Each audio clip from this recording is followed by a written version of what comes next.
You reading this, be ready. Starting here, what do you want to remember? How sunlight creeps along a shining floor? What scent of old wood hovers? What softened sound from outside fills the air? Will you ever bring a better gift for the world than breathing the respect that you carry wherever you go right now? Are you waiting for time to show you some better thoughts? When you turn around, starting here, lift this new glimpse that you found. Carry into evening all that you want from this day. This interval you spent reading or hearing this, keep it for life. What can anyone give you greater than now, starting here, right in this room, when you turn around? William Stafford.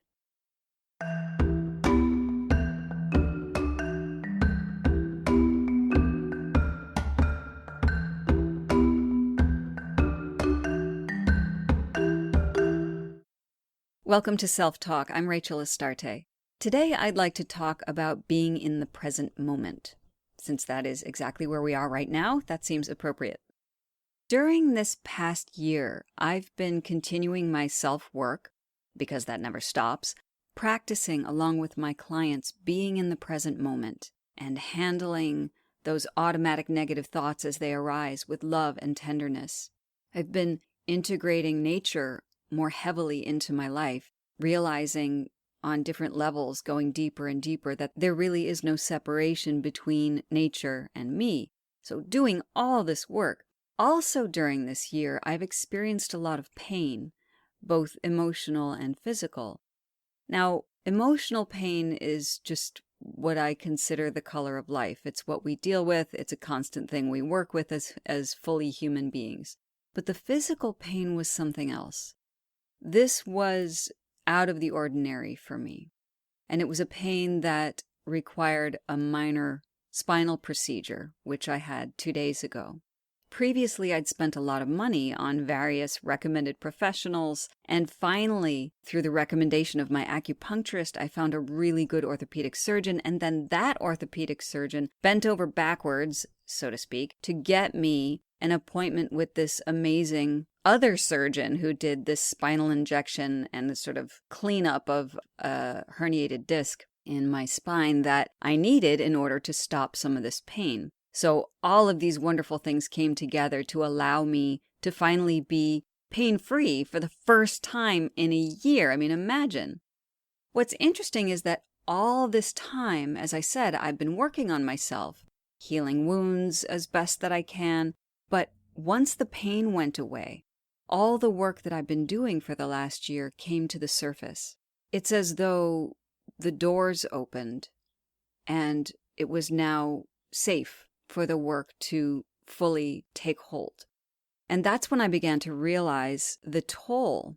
I began to understand more clearly that having been in constant pain on a level from 1 to 9, let's say, on any given day, sitting across from clients, adjusting my position more often than I normally would, or trying to secretly massage my iliotibial band, just trying to relieve some of this pain, and just being exhausted at the end of the day because even sitting or walking from my car to the office would cause me to start limping sometimes. And this is just simply not me. So it took a great toll. But now there's this possibility that I can be pain-free for at least a month, a few months, maybe more. Then I noticed that my brain went immediately to the thought, will I have this pain for the rest of my life? Is this going to be like my old age thing that keeps coming back? How am I going to live if I'm constantly relying on a spinal procedure? That doesn't seem right. And won't that eventually cause more damage to my body, et cetera, et cetera? All the fear crept in. The desire to hold what was happening in the moment, that moment of feeling pain-free, was slipping away. So the moment I did that, the moment I started going down the fear of the future and the path, I wasn't present in that pain-free oasis that I've been unconsciously and consciously longing for. Even though I was physically out of pain, I was in pain. How silly is that? I noticed this departure in myself, and I remembered to pull the thoughts back into this moment. It's good right now. The message is, bring yourself back to the present. You can't be in any other place. The past is only a subjective memory and completely untouchable. The future is a trillion different possibilities and also completely untouchable. All we have is this moment that we're in, this one, now. And now, we're already in the future of when this podcast began. But we could not control that any more than we can control how our brain thinks a thought. It just happens. Now that's scary, but it's real. It's uncomfortable for us to stay in the present because it is so uncertain. Anything can happen, anything. But this is also beautiful and full of possibility and tremendous energy. Surround yourself with that energy, and when shady things happen in your life, stay in that moment too. Alan Watts says in his book, The Wisdom of Insecurity, running away from fear is fear. Fighting pain is pain. Trying to be brave is being scared. If the mind is in pain, the mind is in pain. The thinker has no other form than his thought. There is no escape. But so long as you are not aware of the inseparability of thinking and thought, you will try to escape. Seeing there is no escape from the pain, the mind yields to it, absorbs it, and becomes conscious of just pain without any I feeling it or resisting it. Pain is the nature of this present moment, and I can only live in this moment. Living in the present moment of pain sounds distasteful, but we can see the necessity of it. What about pleasure? It may sound easy to stay in the moment of joy or happiness, but do we really? When we worry, how long can this last? Now we're in pain again.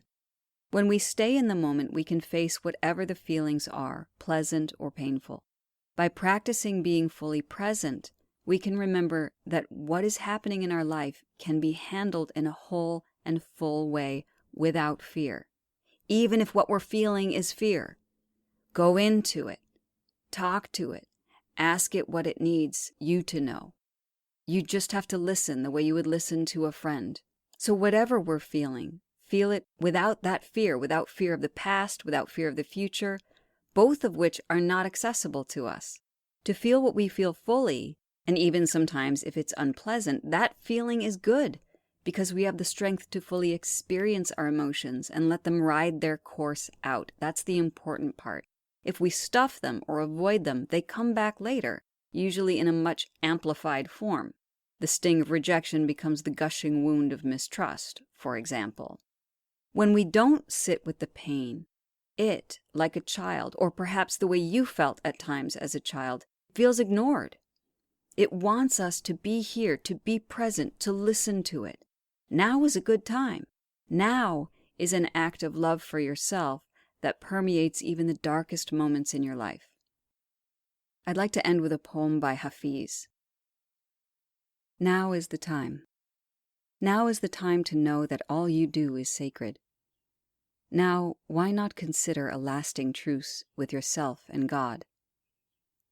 Now is the time to understand that all your ideas of right and wrong were just a child's training wheels to be laid aside when you can finally live with veracity and love.